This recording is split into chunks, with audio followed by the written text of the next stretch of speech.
وصحبه أجمعين وبعد. معاشر المسلمين والmuslimat rahimakumullah. Alhamdulillah, puji puji syukur kepada Allah Subhanahu wa taala atas seluruh nikmatnya kepada kita semua, khususnya nikmat yang besar, nikmat iman dan nikmat keislaman yang sampai dan detik ini Allah senantiasa anugerahkan kepada kita semua tanpa kurang. Salawat dan salam semua senantiasa tercurah tersampaikan kepada Nabi kita Muhammad sallallahu alaihi wasallam, juga pada sahabat keluarga yang para sahabatnya dan seluruh umatnya senantiasa menghidupkan dan menyebarluaskan, mengamalkan, mendakwahkan sunnahnya di akhir zaman. Ikhwani wa akhwati rahimakumullah, ma'asyar muslimin wal muslimat yang semoga senantiasa dirahmati Allah Subhanahu wa taala. Melanjutkan ya daripada kaidah yang telah kita bacakan sebelumnya pada kaidah yang kedua, baik,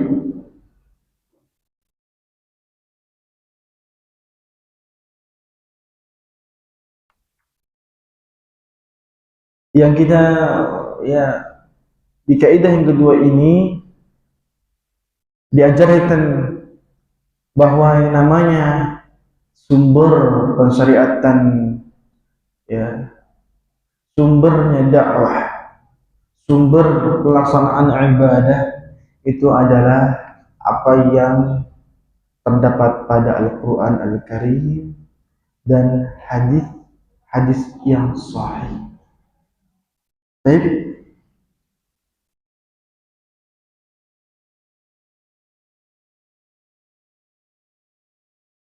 Baik.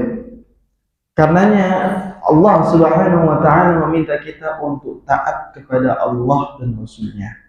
Jadi untuk patuh terhadap ajaran Al-Quran dan hadis yang sahih mutlak dalam segala hal, apapun. Itu yang perlu kita pahami. Hal ini berdasarkan ayat Allah Subhanahu wa taala dalam surah Al-Maidah ayat 92. Ini bukan kemudian kita mengada-ngada ketaatan kepada Rasul mutlak, dia manusia. Nah, kita lihat bagaimana Rasulullah SAW ternyata dalam Al-Quran disebut dengan alif lam ar-rasul, dan itu maksudnya adalah Rasul yang dimaksudkan adalah Muhammad, bukan Rasul yang lain, diminta untuk ditaati secara mutlak walaupun dia ada sisi manusia. Apapun, apa yang diucapkan, apa yang diperbuatan, Nabi SAW diminta untuk ditaati, diperintahkan untuk dipatuhi. Allah berfirman dalam surah Al-Maidah ayat 92, wa atiullaha wa atiur rasul. Taatilah kalian oleh kalian Allah dan taatilah oleh kalian Rasul. Sementara dalam hadis yang lain Rasulullah SAW bersabda, la ta'ata li makhluqin fi ma'siyatil khaliq. Tidak ada ketaatan bagi seorang makhluk pun dalam masalah, dalam kemaksiatan terhadap Allah. Berarti di sini seakan-akan Rasulullah SAW ada sisi yang kita tidak boleh taat. Kapan ketika Rasulullah SAW mengajak kepada kemaksiatan kepada Allah? Tapi ini cacat. Karena kalau kita iakan berarti kita menganggap Rasulullah SAW pernah menyeru untuk bermaksiat kepada Allah. Dan itu tidak akan mungkin. Jadi hadis ini, hadis yang beliau sampaikan tidak akan berlaku untuk beliau. Tapi makhluk selain beliau, karena Allah telah mengkhususkan Ar-Rasul, yaitu Nabi Muhammad, taatnya mutlak. Selain beliau, taat dalam masalah yang baik-baik, selama tidak dalam kemaksiatan kepada Allah. Itu selain Rasul. Karena unsur manusia bisa salah. Salahnya tidak boleh patuh. Patuh dalam yang baik dan benar-benar saja. Adapun Rasulullah SAW berarti semuanya baik padahal dia manusia. Apakah kemudian kita menyetarakan Allah dengan Rasul? Ini pun terjadi kecacatan. Bukan berarti kita mengatakan taat kepada Rasulullah SAW itu mutlak sebagaimana taat kepada Allah, lalu Allah dan Rasul setara dalam ketaatan. Allah dan Rasul setara, akhirnya dalam kedudukan. Ini pun tidak benar. Allah dan Rasulnya tidak setara dalam kedudukan. Allah dan Rasulnya tidak setara bahkan dalam ketaatan, perkara ketaatan. Masya Allah. Lo katanya tadi Allah mutlak, Rasul mutlak ditaati. Ini penjelasannya. Ketaatan kepada Rasulullah SAW mutlak itu adalah ketaatan kepada Allah. Jadi di antara kita taat kepada Allah secara mutlak, bila kita taat kepada Rasul secara mutlak. Jadi maksudnya tidak akan setara taat kita kepada Rasul dengan taat kepada Allah, sehingga tidaklah Rasul sekutu bagi Allah dalam berkata, tidak mungkin. Kenapa? Karena ketika kita taat kepada Rasul, kita taat kepada Allah. Yang namanya sekutu itu adalah yang saling bersaingan. Rasul punya ketaatan yang sendiri yang tidak bersambung kepada Allah. Allah punya ketaatan sendiri yang kemudian tidak mungkin ada pada Muhammad. Nah, ini namanya bersaing. Ini namanya sekutu. Ini namanya kesyirikan. Dan inilah yang namanya kesyirikan taat. Kesyirikan taat itu adalah kesyirikan yang pernah terjadi pada Bani Israel, khususnya kaum Yahudi dan Nasara, yang mereka taat kepada para pendeta mereka, para ahli ibadah mereka dalam hal halal dan haram. Jadi mereka menyatakan bahwa bagi ahli ibadah, bagi pendeta, mereka punya ruang, punya wewenang untuk kapan menghalalkan, kapan mengharamkan yang di luar dari Allah Subhanahu wa Ta'ala. Itu yang namanya sekutu. Kalau ini kan bukan. Kalau ini kapan kita taat kepada Rasulullah SAW secara mutlak, berarti kita telah mentaati Allah Subhanahu wa Ta'ala. Tidak mungkinlah kita taat kepada Rasul kecuali Rasul akan mengajak kita untuk taat kepada Allah. Tidak akan pernah keluar, tidak ada punya ruang sendiri-sendiri, nggak ada. Masuk ke dalamnya taat kepada Allah, selama taat kepada Rasul secara mutlak. Ingat, dua hal yang harus kita pahami. Kami ulangi. Sebagai kaidah kita dalam beragama, kita menyatakan taat kepada Allah dan Rasulnya mutlak. Muncul permasalahan, bagaimana hadis yang mengatakan hadisnya hadis sahih, hadis Abi Dawud, dan ada dalam sahih Sunan Abi Dawud, berarti ini hadisnya sahih. Kalau disebutkan dalam sahih Sunan Abi Dawud, berarti ini kumpulan hadis sahih, termasuk hadis yang sahih, yang benar. Apa bunyinya? Tidak boleh taat kepada makhluk dalam kemaksiatan Khalik, dalam memaksiati Allah. Nabi makhluk bukan? Nabi makhluk. Berarti Nabi termasuk dalam hadis ini. Boleh tidak ditaati. Kapan? Saat mengajak bermaksiat kepada Allah. Benar? Tidak benar. Nabi tidak masuk dalam hadis ini. Dikecualikan. Nabi makhluk iya, tapi dia makhluk dan Rasul. Sementara yang disebut sini makhluk saja. Kalau makhluk dan Rasul tidak masuk. Yang masuk hanya makhluk saja. Kita ini, apapun jabatan kita, apapun status kita, bagaimanapun kitanya, kita makhluk saja, bukan Rasul. Nah, kita masuk dalam hadis ini. Nabi-nabi tidak masuk. Jadi jangan bawa hadis ini untuk Nabi SAW. Karena Nabi taatnya mutlak. Tidak ada punya ruang, tidak ditaati. Tidak ada. Hatta perkara dunia. Hatta perkara dunia. Tahukah kita ayat yang turun, khudhu ma atainakum, ya? Wa ma atakumur rasul fakhudhuhu wa ma nahakum an fantahu. Apa yang datang kepada kalian dari pembagian Rasul, ambillah, dan apa yang ditahan oleh Rasul tidak dibagikan kepada kalian, maka terimalah. Udah, tidak usah mengharap. Ini pembagian harta rampasan perang. Kita pun harus taat, karena kita tahu harta rampasan perang ini pembagiannya tidak ada persen-persenannya, asli maksudnya tidak begitu baku, tidak ada kepastian siapa-siapa yang akan dapat bagaimana, itu semua dikembalikan kepada pemilik wewenang, kapan dia mau bagi seperti ini, yang itu seperti itu, terserah dia. Disitulah kita diminta oleh Allah untuk taat dan terima. Apa yang diberi Rasul, ambillah, dan apa yang tidak diberi, gak usah mengharap. Dalam perkara dunia saja kita disuruh seperti ini. Bagaimana dengan perkara ini halal, ini haram? Pasti kita tahan. Lebih lagi tahan. Dalam perkara dunia, ini untuk kamu. Ini jangan untuk kamu, ini untuk dia. Kita taat. Apalagi dalam ini halal, boleh kerjakan. Ini haram, jangan kerjakan. Pasti lebih kita taat. Mutlak.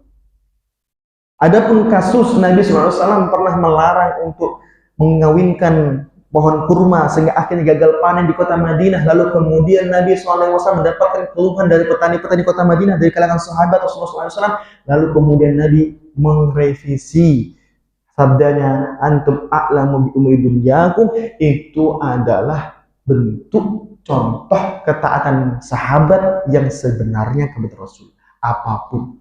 Dan kalaupun Rasul salah, di masa itu Rasul akan merevisi. Dan artinya pada akhirnya tidak ada ketaatan kepada Rasul yang salah. Hatta perkara dunia. Karena setiap yang salah telah diperbaiki. Jadi taat mutlak. Paham? Sehingga tidak masuk dalam hadis yang menerangkan bahwa taat kepada makhluk hanya dalam perkara yang taat-taat saja, yang baik-baik saja. Tidak masuk Nabi Muhammad SAW dalam hal itu. Baik, karena kalau sampai kita masukkan, karena Nabi gara-gara Nabi itu makhluk, lalu kita masuk dalam hadis ini, ya salam, kita anggap Nabi bermaksiat berarti. Kita anggap minimal Nabi punya peluang untuk bermaksiat. Baik, semata Nabi kata Allah apa? Maksum, dijaga dari maksiat. Ini kan kacau. Jadi jangan salah paham dengan hadis tersebut. Sisi berikutnya yang perlu kita perhatikan, oh kalau begitu, kalau mutlak ditaati oleh manusia kita, umatnya, apa nggak menyetarakan Rasul dengan Allah? Sama nih. Waduh gimana ini? Ini terjatuh dalam kesalahan juga. Maka ini pun keliru pemahamannya. Kok bisa? Jawabannya, karena taat kepada Rasul itu masuk ke dalam taat kepada Allah, bukan menyetarai, tapi masuk ke dalamnya. Taat kepada Allah. Karena kapanpun kita taat kepada Rasul, pasti itu ketaatan kepada Allah.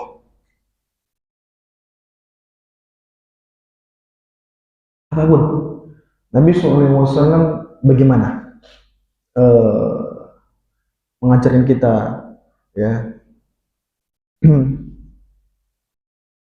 menggunakan sandal lebih dahulu kaki kanan, melepasnya dengan kaki kiri, masuk masjid dengan kaki kanan, keluar masjid dengan kaki kiri, masuk kamar mandi dengan kaki kiri, keluar kamar mandi keluar kamar mandi dengan kaki kanan. Kapan itu kanan, kapan itu kiri? Ketika ditetapkan dicontohkan Rasulullah SAW, kita taat, kita ikuti, itu ketaatan kepada Allah.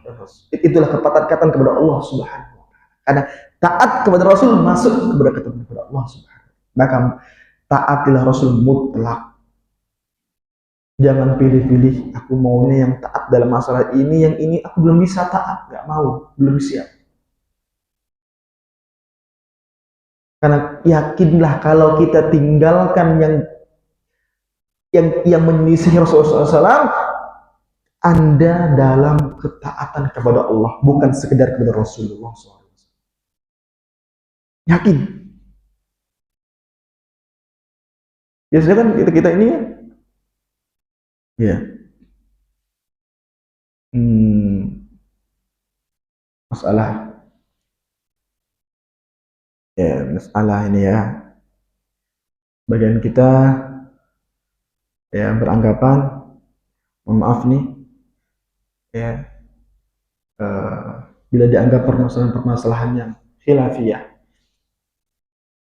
itu adalah seputar celana isbal, ya, celana yang menutup melebihi, bukan setara. Setara dengan mata kaki masuk lagi, melebihi menutupi mata kaki. Baik, kita katakan ada perselisihan di tengah para ulama. Namun ya itu semua kembali kepada masing-masing kita melihat dan memilih mana yang lebih aman dan menyelamatkan agama kita. Tapi bagaimana yang dipilih oleh Rasulullah? Kita keluar dari perselisihan. Kita lihat sosoknya Rasul. Manakah yang Nabi SAW pilih? Ya. Kita tidak lihat Abu Bakarnya yang menjadi dalil bahwa boleh, kalau nggak sombong. Kita tidak melihat para sahabat yang lainnya, tapi kita lihat Rasulullah SAW. Bagaimana yang Rasulullah SAW kenakan dari izar, sarung atau kain celana. Apakah menutupi atau tidak? Hadisnya mengatakan wailun, ya, kecelakaan. Hadisnya mengatakan lagi tiga golongan, ya, yang kemudian diantaranya adalah yang isbal, musbil. Kemudian Nabi SAW mengatakan, ya, 3/4 yaitu adalah celana, 3/4 adalah celana sampai setengah betis. Bagaimana Nabi SAW menunjukkan keterangan jelas setengah betisnya itu adalah celana atau izar, kain celana atau sarungnya Rasulullah SAW. Jadi kita sekarang kembalikan, kalau kita mau tinggalkan kebiasaan walaupun agak aneh dari kebiasaan kita, tapi kita masuk ke dalam sesuatu yang kita akan lebih selamat agama kita, kita akan lebih yakin ini ketaatan kepada Allah. Bukan sekedar kita lihat Rasul seperti itu, tapi kita akan masuk dengan itu ketaatan kepada Allah Subhanahu wa Ta'ala. Seketika.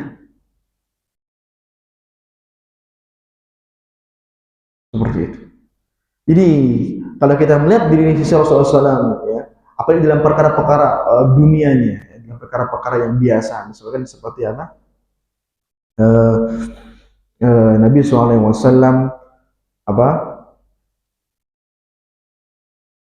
membantu keluarganya dalam mengadon atau merapikan atau menjahit, menguatkan jahitan sandalnya, ya. Nah, intinya Nabi SAW dalam pekerjaan rumah tangga itu kan sebuah rutinitas yang semua kita itu punya rutinitas yang mungkin tidak begitu sama dengan Nabi SAW.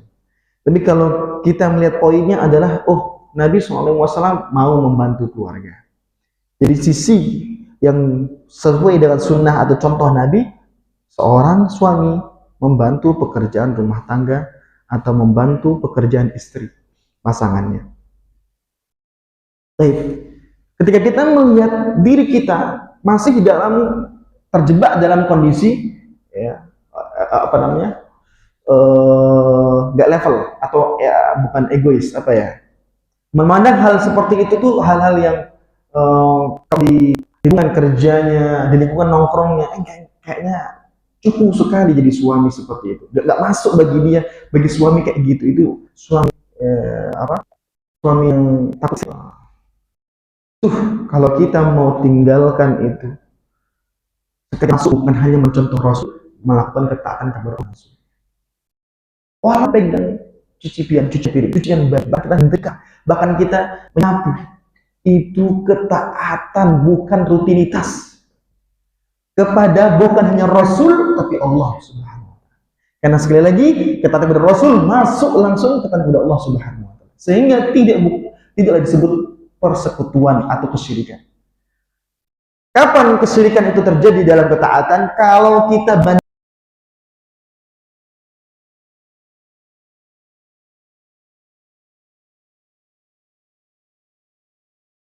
banding-bandingkan bahwa Allah punya ruang tersendiri, Nabi punya ruang tersendiri, sehingga terjadilah persekutuan. Bukan masuk, tapi sendiri-sendiri. Sebagaimana yang kami sebutkan tadi, Ittakhadhu ahbarahum wa ruhbanahum arbaban min dunillah. Mereka telah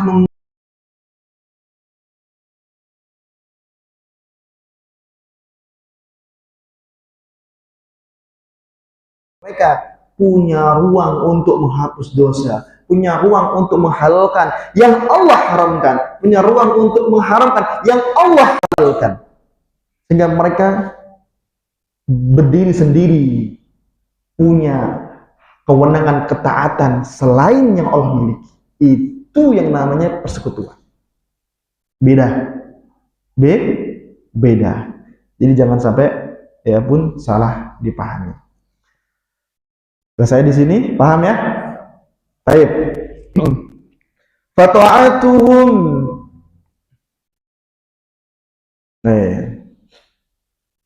Baik, lanjutkan. Qala ulama amara Allah bi ta'atihi wa amara bi ta'ati rasulih wa ta'ati ulil amri min ahli ilmi wal umara. Baik. Di sini Allah Subhanahu wa taala pernah berfirman dalam surah An-Nisa, taatilah Allah dan taatilah Rasul dan ulil amri, pemegang urusan di antara kalian. Ayatnya, kalau Allah diiringi dengan kalimat taatilah, kalau Rasul diiringi dengan kalimat taatilah. Ketika pemerintah atau pemegang urusan kaum muslimin tidak ada kata taatilah, tapi kosong, tiba-tiba langsung masuk penyebutannya tanpa ada kata taatilah. Jadi bagaimana kita memahaminya? Nah, ini tambahan pembahasan. Ketika Allah memerintahkan taat kepadanya, taat kepada Rasulullah, dan juga memintakan taat kepada ulil amri, tapi tidak diiringi dengan kata taat dalam ayat. Tapi maksudnya juga ikut ditaati. Itu artinya taat yang mutlak, yang hanya pada Allah dan Rasulnya, dan ulil amri hanya dalam perkara yang tidak bermaksiat kepada Allah. Nah, disitulah pemisahan makna. Karena ulil amri bukan Rasul. Ulil amri yaitu pemegang perkara kaum muslimin, pemerintah, bukanlah Nabi. Maka dia masuk dalam hadis yang tadi telah kami sampaikan. Tidak ada ketaatan kepada makhluk kecuali dalam ketaatan, ya, dalam selain maksiat. Begitu. Ya. Maka ini dalil yang kuat yang menerangkan ya, taat kepada Rasul itu mutlak. Baik. Kenapa? Karena ada perintah taat yang disebutkan disandingkan kepada Rasul. Sementara pemerintah yang juga makhluk tapi bukan Rasul tidak disebutkan disandingkan kata taat, yang tujuannya bahwa taat kepada mereka terbatas, tidak mutlak. Kayak gitu. Qala al-musannifu hafidhahullah, berkata pengarang, hunaqal, ya, di sini dia berkata, ad-da'watu wal ibadatu, ya, dibuton di tariq ad-da'wati bil kitab was sunnati was sahih al-athari ma ta'liqu min samahat asy-syekh. Ya, dakwah dan ibadah itu kan terikat dengan ya apa? Al-Qur'an, hadis yang sahih, dan tuntunan daripada dan tabi'in. Bagaimana kita akan memahami dakwah dan ibadah yang ternyata dakwah dan ibadah itu adalah sesuatu yang kita harus lihat dulu. Bagaimana Al-Quran, bagaimana sunnah, bagaimana hadis, asar-asar atau pendapat-pendapat tabi'in yang sahih. Jadi bagaimana kita kemudian menanggapinya? Ya, dakwah ibadah bukan cuma lihat Al-Quran saja, tapi lihat hadis yang sahih juga. Tapi juga lihat bagaimana asar, yaitu pendapat pemahaman para salafus saleh yang memahami hadis Nabi sallallahu alaihi wasallam. Maka bagaimana menurutmu pendapatmu dengan pernyataan ini? Kata ya penulis kepada Syekh Shalih Fauzan. Qaul, ada dalilnya ini, dasarnya surah atau ayat 100. Was-sabiquna al-awwaluna minal muhajirin wal ansari walladzina tabauhum bi ihsan. Dan mereka orang-orang yang terdahulu yang pertama masuk Islam dari kaum muhajirin dan kaum ansar, dan orang-orang yang mengikuti mereka dengan benar. Hada yadullu ala ittiba'i manhajis salafi minas sahabati wa tabi'in wa man sara ala nahjihim. Ini ayat yang menerangkan secara khusus akan mengikutnya seseorang, bagaimana cara beragamanya para sahabat dan orang-orang yang mengikuti mereka dari kalangan tabi'in dan setelah mereka dengan benar. Itulah mengapa kemudian kita berdasarkan ayat ini menerangkan kepada kaum muslimin, ayolah kita berdakwah, ayolah kita ibadah. Ingat, bukan cuma ibadah, hatta berdakwah. Ibadah kita tahu, sholat, ibadah kita tahu puasa, itu semua tidak mungkin kita kecuali harus ikut gimana Rasul sholat dan puasa. Dan bagaimana sholat dan puasa yang dipahami para sahabat Rasulullah SAW. Misalnya kayak wudhu. Wudhu itu kita tahu hadis wudhu dari siapa? Ini sahabat Utsman bin Affan yang menerangkan di saat dia jadi khalifah, pemimpin kaum muslimin di hadapan masyarakatnya. Lalu hadis itu diriwayatkan oleh pembantunya sampai kemudian pembantunya punya murid sampai hari ini kita baca. Ini adalah hadis yang paling sahih tentang wudhu yang Rasulullah SAW.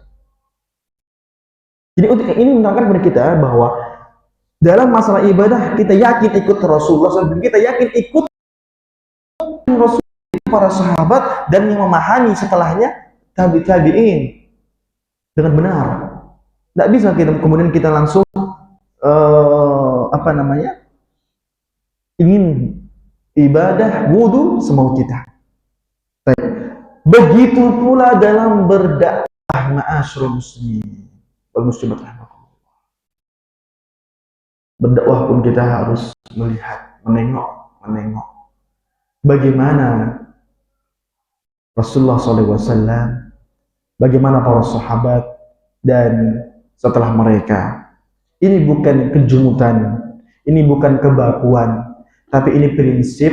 Namun nanti alat, media, kondisi boleh berkembang, tapi prinsip tidak boleh berubah. Alat kita boleh dengan ini, dengan pengeras, dengan media, itu semua berkembang, tapi prinsipnya dan tidak baku, sesuatu yang telah diturun-temurunkan, diwariskan oleh siapa lagi kalau bukan Rasulullah SAW dan para sahabat. Misal ya, dalam ilmu dakwah itu, maka dakwah yang pertama kali adalah dakwah tauhid. Karena Rasulullah SAW, bayangkan dari 10 di gua tambah 3 tahun di Mekah 13 tahun lamanya, tidak banyak syariat yang turun kecuali pengukuhan tauhid. Salat pun tidak kecuali di tahun ke 11, 12, 13. Baru 3 tahun setelah 10 tahun tidak ada sholat 5 waktu. Yang ada apa adalah sholat tapi tidak 5 waktu. Dan yang materi besarnya tauhid, iman. Itulah mengapa iman mereka itu kuat. Itulah mengapa mereka itu kokoh. Itulah mengapa mereka itu adalah generasi yang kita harus melihat mereka. Kenapa? Karena mereka itu orang yang imannya puluhan tahun dipelajari secara khusus, fokus tentang iman yang dibuktikan melalui lisannya, dibuktikan melalui perbuatannya tanpa diragukan lagi. Penuh perjuangan, penuh pengorbanan tentang iman, belum ada syariat yang lainnya. Baru setelah itu syariat-syariat berikutnya turun di kota Madinah. Puasa sampai kurban pun baru di kota Madinah tahun 2 Hijriah. Kita iman belum sekuat para sahabat, tapi semua syariat lengkap sudah ada, harus dikerjakan. Jadi pertanyaannya, bisa jadi kita kita orang yang selama ini beramal tanpa iman, beramal tanpa kekuatan iman. Jadi amal soleh ada, banyak bahkan, tapi imannya kosong atau lemah dalam mengerjakan. Itulah ketika kita lihat bagaimana Abu Bakar. Abu Bakar As-Siddiq tidak pernah merasakan ya nikmatnya semacam ini. Yang ilmu bisa dilihat dari kitab-kitab yang begitu banyak, ilmu dekat dengan kita. Kapan ilmu silakan, mudah sekali. Nggak Abu Bakar belum pernah ketemu zaman yang masya Allah ilmu di mana-mana. Tapi apakah kita lebih pintar dari Abu Bakar As-Siddiq? Apakah ilmu kita lebih matang, lebih bermanfaat di akhirat daripada Abu Bakar As-Siddiq? Yang amal Abu Bakar mungkin dia hanya mengamalkan apa yang kala itu disyariatkan. Kalau belum disyariatkan dia belum bisa mengamalkan. Ya. Semisal kurban, dia belum bisa mengamalkan sampai kemudian kita kurban bertahun-tahun. Dari kecil bahkan. Abu Bakar masuk Islam sudah dewasa. Mengamalkan itu pun bertahap, tidak langsung. Tapi tidak ada yang bisa mengalahkan. Bahkan sampai para sahabat setelahnya yang kalau kita lihat dia bisa seperti Khalid bin Walid, itu kan setelah Abu Bakar. Khalid bin Walid bagaimana bisa membuka ekspansi dakwah Islam itu kemana-mana, luas, jasanya itu sampai terkenal. Tapi apakah dia bisa mengalahkan Abu Bakar? Umar saya mengakui tidak bisa. Dan para salafus saleh, ulama dari dulu sampai sekarang sepakat baik setelah Nabi itu Abu Bakar dari umat ini. Nabi pun mengatakan Abu Bakar, tsumma Umar, baru kemudian Umar. Tapi apa amalnya? Sebanyak kita ada puasa tiap tahunnya dari kecil. Beliau tidak dari kecil puasa. Tapi imannya kuat. Kita puasa dari kecil tapi imannya belum matang. Karena kita belum pernah khusus untuk imannya belum. Di pengajian malam ini mulai sadarkan iman, nanti pulang lemah. Mereka tahunya kita menitang. Itulah mengapa amal soleh yang kita kerjakan ya tidak sekualitas amal soleh yang sedikit mereka kerjakan. Dan ini perkara tentang makanya itulah kita melihat kepada mereka bagaimana mereka berdakwah. Tentang masalah apa? Iman dulu, tentang masalah apa? Akidah dulu. Walaupun sudah pembahasannya orang-orang zaman ini sudah ke planet lain, sudah kemudian penemuan-penemuan nuklir, sudah canggih-canggih. Tapi dakwah prinsipnya ada. Media boleh berkembang, alat boleh berkembang, alat dakwah. Tapi kalau prinsipnya tetap iman lebih dahulu. Jika yang nuklir, yang pakai ya AI tidak beriman, neraka jadi candaan. Beriman tapi imannya kurang kuat. Kok bisa tahu setengah? Nggak tahu sih. Neraka jadi candaan kok bisa gitu? Itu bukan kenapa iman itu di hari ini lebih dibutuhkan. Karena banyak yang kalau tidak gunakan sesuatu yang baru-baru ini tanpa iman,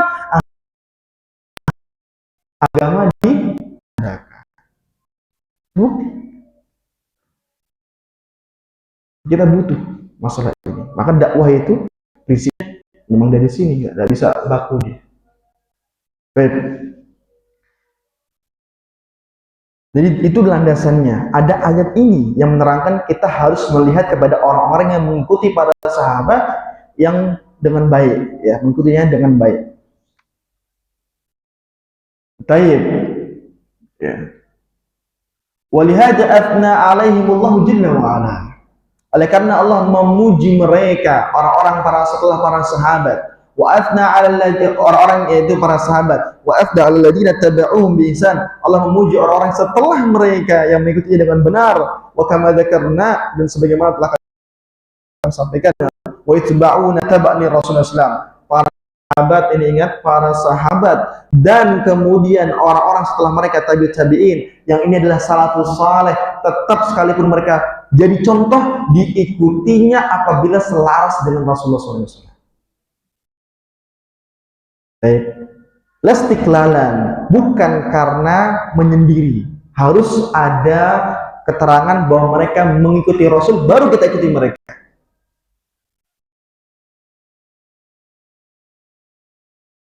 Contoh dalam takbir. Takbir angkat tangan atau nggak angkat tangan? Kita biasanya apa? Angkat tangan. Itu tidak ada keterangan jelas hadis dari Rasulullah SAW bagaimana sholat idnya.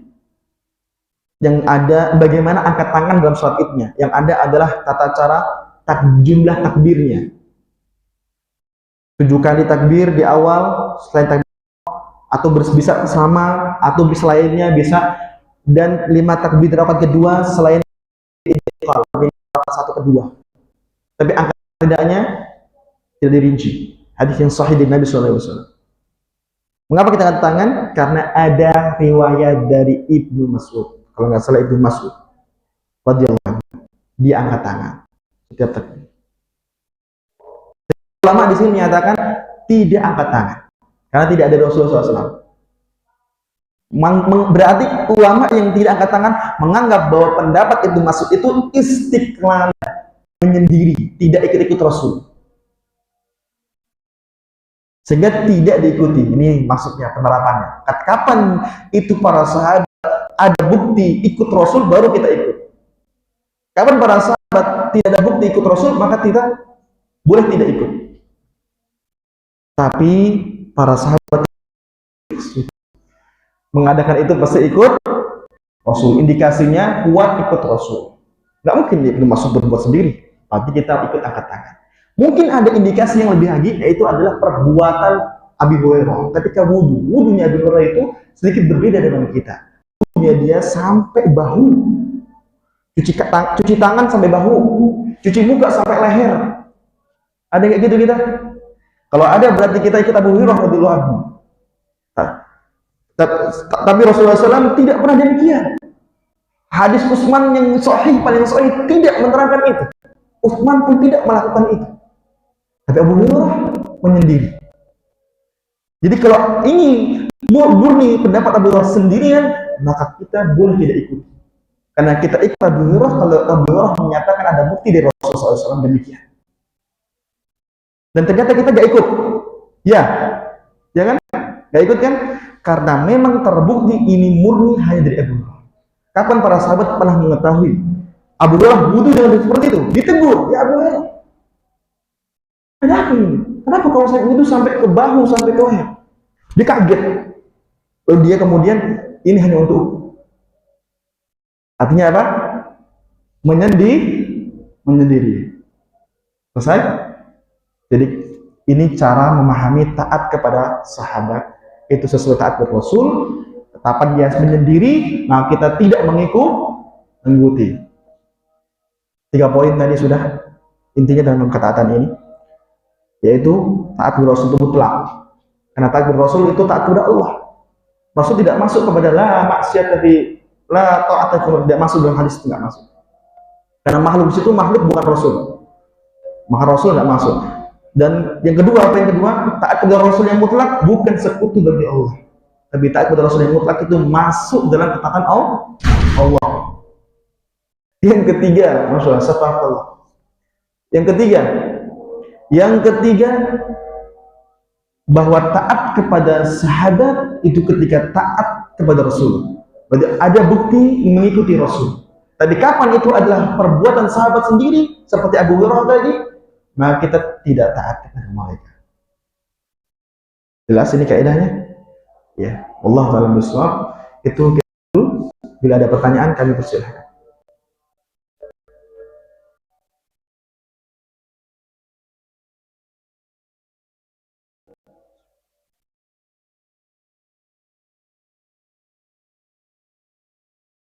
Ya, silakan.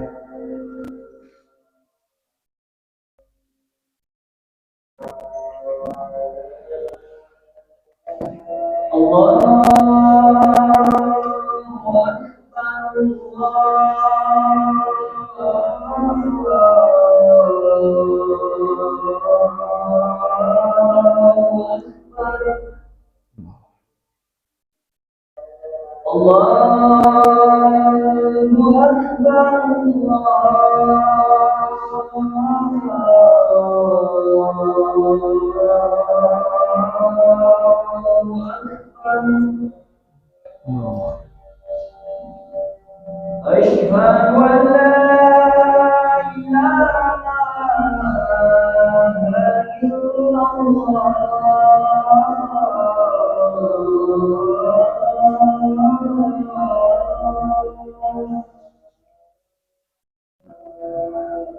أشهد أن لا إله إلا الله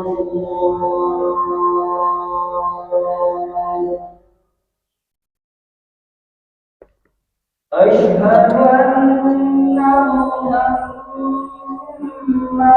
رسول الله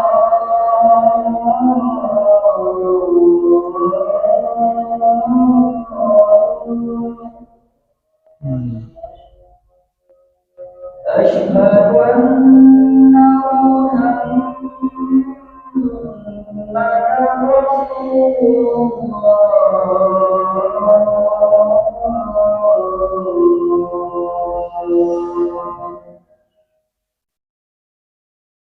حي على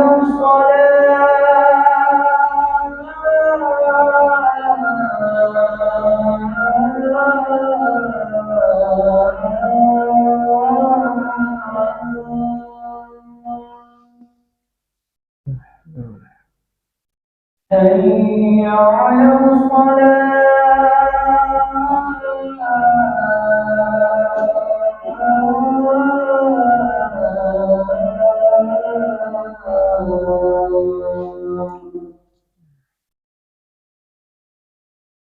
حي على الفلاح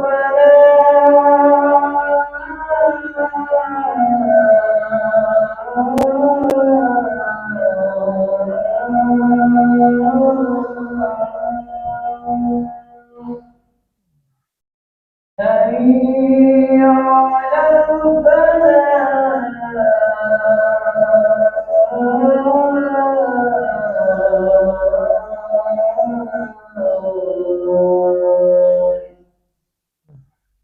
الله أكبر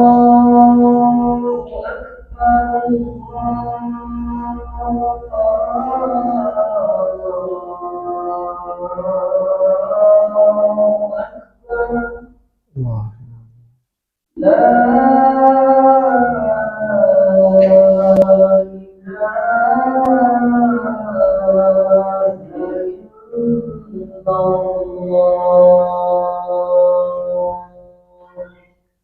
لا إله إلا الله كلمات محمد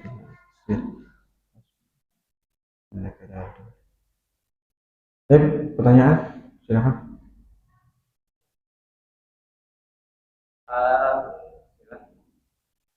Apakah yang dilakukan oleh masalah itu tadi apa ada hubungannya dengan hadis yang bagian wudhu yang berbeda dari dilakukan di neraka, maka sebutlah wudhu tersebut, dan apa juga yang dilakukan oleh Abu Hurairah termasuk. Baik. Mumtaz. Itu dalil nanti bagi yang bid'ah. Silakan. Assalamualaikum.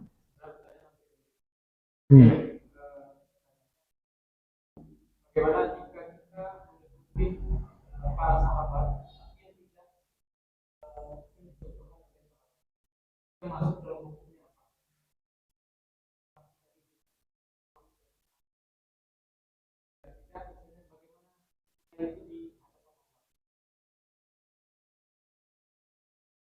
Baik. Berkaitan dengan masalah Abu Hurairah radhiyallahu anhu, apakah kemudian Abu Hurairah radhiyallahu anhu melakukan hal yang kemudian bid'ah, ataukah memang di situ ada motivasi tersendiri?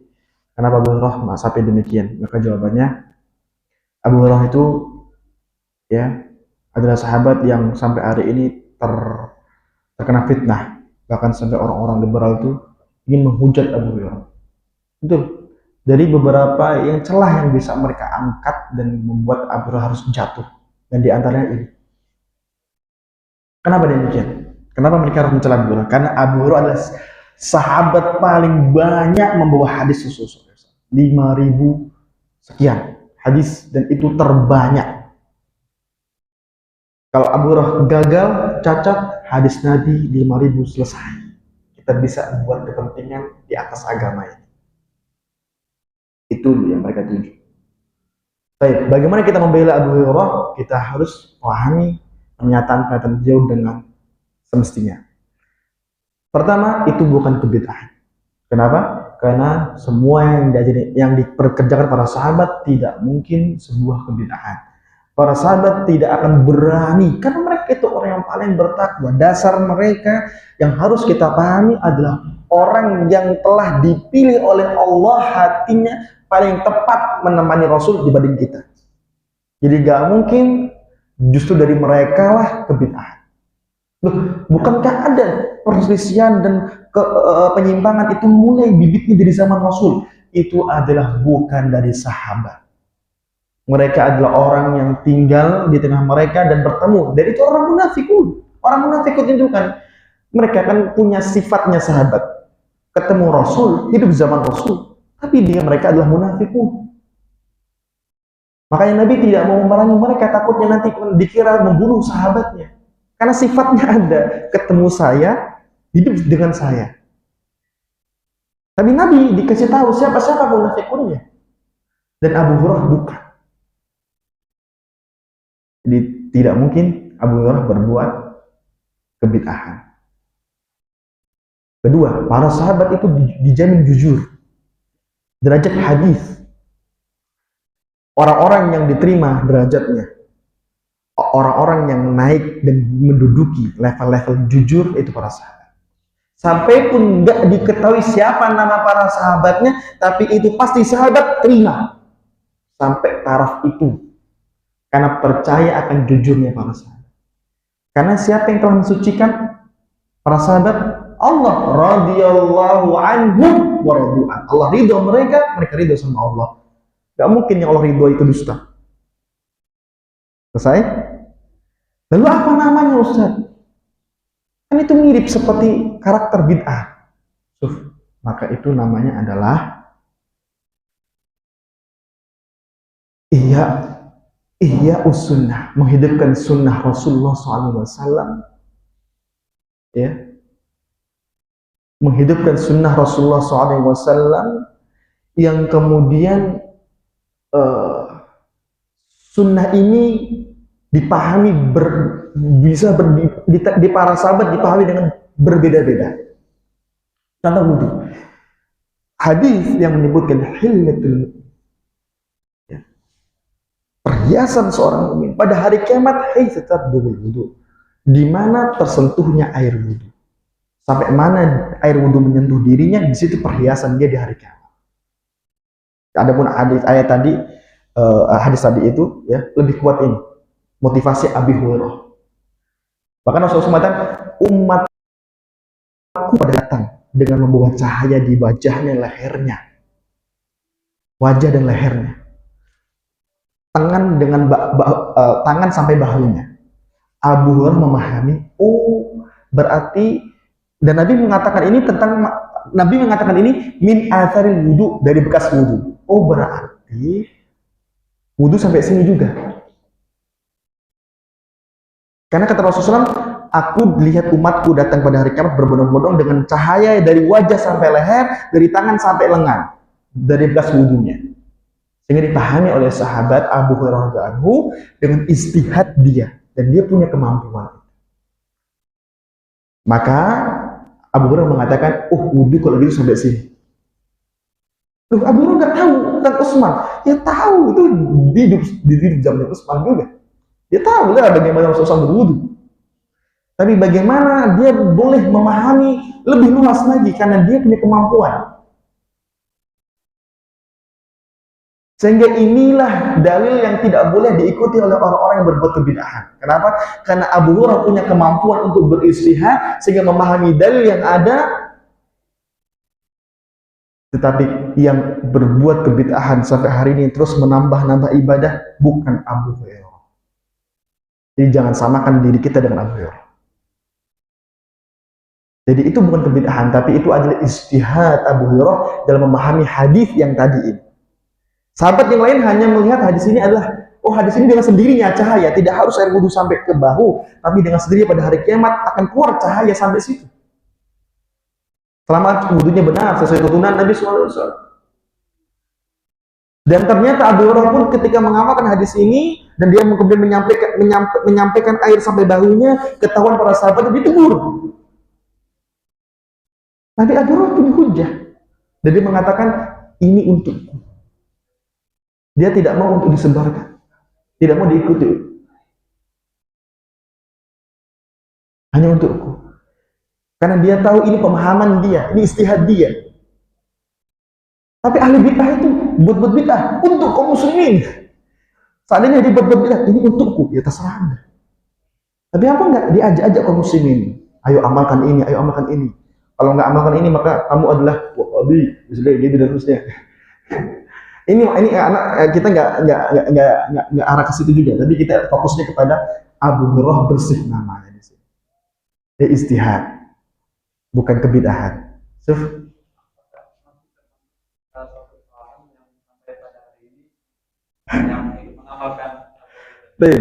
Yang istihad itu adalah kasusnya seperti ini. Kalau dia benar 2 pahala, kalau dia salah 1 pahala, bukan dosa.